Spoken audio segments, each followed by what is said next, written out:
All right, welcome back to another edition of Inside the 18 with Kit Vela. I'm Frank Mercogliano, Assistant AD for Communications. This is our head women's soccer coach, Kit Vela. And Kit, last weekend you go to the St. Mary's Classic. You take on St. Mary's and Pacific, and sort of a running theme right now. You guys owned the play. You guys, I wouldn't say you dominated the game like you dominated Michigan State, but you played really well, controlled the play, but couldn't get the result. How do you guys, as a coaching staff, handle that at this point?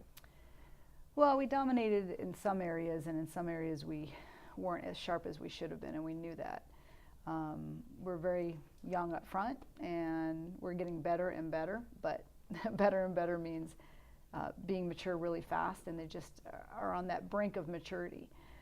You know, St. Mary's, we were doing well until we gave up the goal, and then we didn't really show much maturity. Even our leaders didn't show much maturity, and I think the last part of the game we weren't as sharp as we had been, and couldn't score a goal because of that. And then on Sunday against a very good UOP, who were similar to us, trying to find themselves, very aggressive, very direct team. We had them, and we should have just held it. But again, maturity is everything in those situations, and we, last 10 minutes, we just couldn't figure out how to hold on to it. And so hopefully we learned those lessons going into this weekend with Santa Barbara and Davis, two very good teams, California kids. Santa Barbara is doing very well. Davis is a lot like us, showing a little immaturity, but very good teams. And so we just have to learn the lessons that we've been learning. I mean, that's what this schedule was put together for, was to try to mature through playing good opponents, great opponents. And we learned new lessons last weekend that we hadn't really had to deal with before that. And so, we're trying to teach every day and hope that the repetition is starting to fall into place so that the young players feel maturity sometime soon. As a coach, did you, for those that didn't see the end of the game with Pacific, after they scored with I think it was 90 seconds left or something like that. Yeah. A lot of teams will just go, well, there's 90 seconds left, nothing we can do. Right. You guys forced 2 corner kicks, had 3 shots, and for that 90-second spot, the team responded. Is that something that you can take and go, that we got to do that more type we thing? Should have played that way for 89 minutes and 10 seconds. Absolutely. I mean, again, those are young players that are trying to accomplish that. I mean, all the way down to our goalkeeper, who, we're asking her to get forward and get in the box in the corner kicks, and she's looking at us like we're crazy, but now she's experienced it. And so every day is a new experience. You can't emulate that in training, and we've been saying that for years. You can do, the 2-minute clocks and the 2-minute drills. I mean, you can do things in training, but there's nothing on the line until you get into those games. And the last 90 seconds, they're like, oh my gosh, we were winning, and now we're not, and how do we come back? Well, it's a very good group of players. They're very good in so many areas except for experience. But I'm hoping, and again, that's why we scheduled the way we scheduled. We're hoping that all these experiences lead to where we want to go. And they're hungry. They had a great training session yesterday. They hold themselves accountable, and they hold themselves responsible. So it's not a finger-pointing situation. It's just, gosh, the leaders are saying we need to be better leaders, and the younger players are saying we have to stop saying we're young. We're good. We just need to believe it. Right, and it doesn't get any easier because now you have UC Santa Barbara coming in, who's got 4 straight shutouts and then 5-2-1 on the season. Again, and then when you couple that with UC Davis, it's another good test. It's the last test before non-conference play. So what do you need other than a result, which I think everyone would like to see results, but other than that, what do you need to get out of this weekend heading into conference play?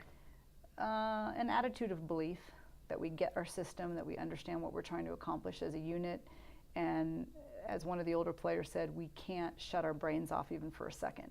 And unfortunately, the young players aren't used to that. They're not used to having to be on for the full duration.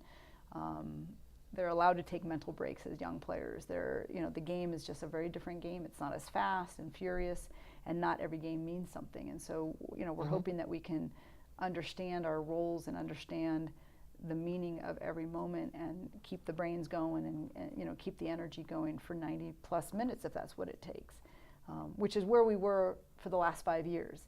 But we haven't had this young of a team probably since about 2005, 2004, somewhere around there. So, it's been a while since we've had a young team, and it is what it is. But like I said, we're so gifted in so many other ways that we've never been gifted before. Now we just need to put it all together. And I think they're right on that brink. It's just about finding it. Well, and I've joked around with you before that you talk about your schedule, and I've joked around that you should fire the schedule maker, but you're the schedule maker. We are. But this is the part of the schedule that really works to your advantage because heading into conference play, you get 2 games at home. Right. Starting conference play, you get 2 games at home, and it all starts this Friday night. Should be a big crowd. Yep. It ends up being a triple header because of the tournament. There's a men's game afterwards, so it should be a really good crowd.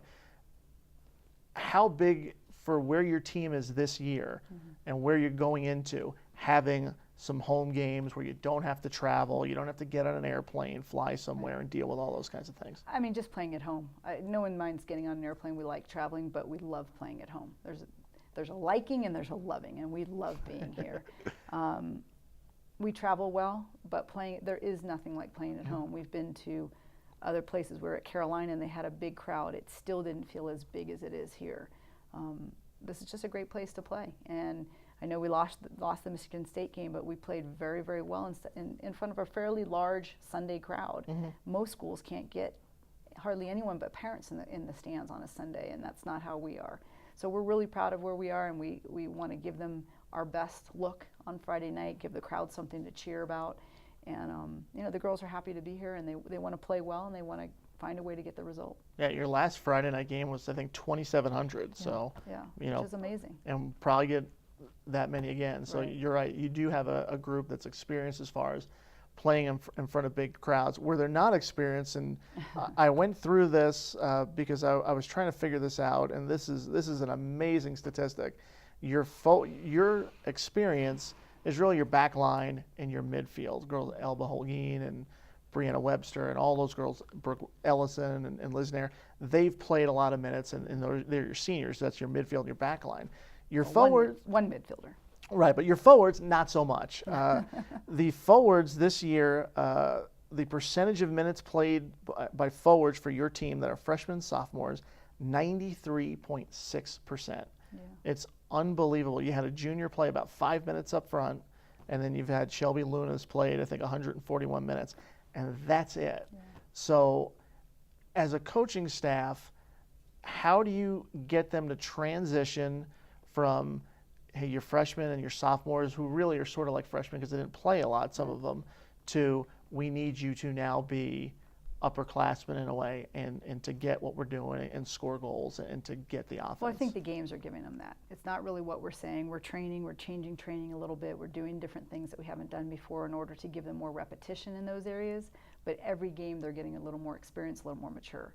And they're gathering the fact that they are it. There is nobody else. You know, I think in the past it was like, well, if I don't get it done, an older player will. Well, no, you're it. And so there were a couple of them last weekend that were amazing. Unfortunately, they weren't all on the same page at the same time. I mean, that's really where we need to be, is where all 3 of them are firing out all cylinders at the same time rather than one and then a different one. And that's kind of where we've been, that they haven't been all on at the same time. I just think that every day, we haven't lost faith in them. We haven't lost belief in them. They just need to step up and believe it themselves. And there's really, again, repetition in the games. They're getting it. They're playing a lot of minutes, and so they're getting the experiences every day. You do have to feel good, and probably the last thing here is that defensively, you're in every single game. You've given up less than a goal a game. So it's got to feel good knowing that no matter what happens, we're going to be in games, and we're going to be in games late, whether you're up or down. The games always seem to be close because your defense has been, really, it's been the backbone so far. They've been the backbone, the midfield in front of them, even though Elba's the only starter from last year that we've retained. With her, Ashley Espinoza and Alexis Lobo were not starters in the past either. Right. So really there's, 5 to 6 players in front of the back line, including our left back, that weren't starters last year. But it's the whole group, because we're not giving up a lot of shots. If you look at all our shot totals, even against Duke and Carolina, you're not talking about 20 plus shots. So we're limiting our shots. Now we have to limit our goals. Right. You're giving up less shots than you used to, and we're doing a great job of that. But the goal percentage right now is not quite what we'd like it to be. So we just have to continue to, limit the shots, limit the opportunities, and make the most of ours, because we certainly are creating opportunities. And the shot chart looks pretty good, because when the teams are getting shots, generally speaking, you're limiting them to 20 yards. Right. There's not been a lot of shots where they're Inside. 5 yards out. No, not a whole lot. Not a whole lot. And that's a little frustrating for our back line and the goalkeeper, saying, God, they're not getting a lot of shots off. Sure. Why are we giving up goals? But it is what it is. Some set pieces, not many actually, not many that we've given up on set pieces either. The tying goal on Sunday was, but in general, it's just those outside shots where somebody just can't step to it. But we're limiting those also. And so, you just keep limiting the things you can limit and controlling the things you can, and one of them is making the most of the opportunities we are creating. Yeah. And we are making opportunity for ourselves. I think we're actually outscoring on set pieces 5-1 this year. So See, Mr. Statistician. that's I did not what I know do. that. That's what I do. No, it is. We're doing a better job on our set pieces for the most part. We're moving players around and changing things up every day. But run a play, we're there all the way down to the end of the UOP game. We had players inside the box getting half shots off where it's like they were almost surprised they were in the box. Again, that's called repetition. Yeah. You can't emulate that any other way. So the Lobos will take on UC Santa Barbara on Friday afternoon. That game's at 5 o'clock at the UNM Soccer Complex. Then you come back on Sunday. That game is at 1 o'clock. And that's against UC Davis. If you can't make it out, which you should make it out, the games will be live streamed. We'll also have live stats for everything. Should be no excuses for missing this. Should be a great weekend. No rain. No rain, and it's amazing. It's a final non-conference weekend. Time flies. It really does. And the girls are excited to be a part of it. So it's going to be great. We'll see you back here next week. I'm Frank Mercogliano, Kit Vela. This has been Inside the 18 with Kit Vela. We'll see you next week. Thank you.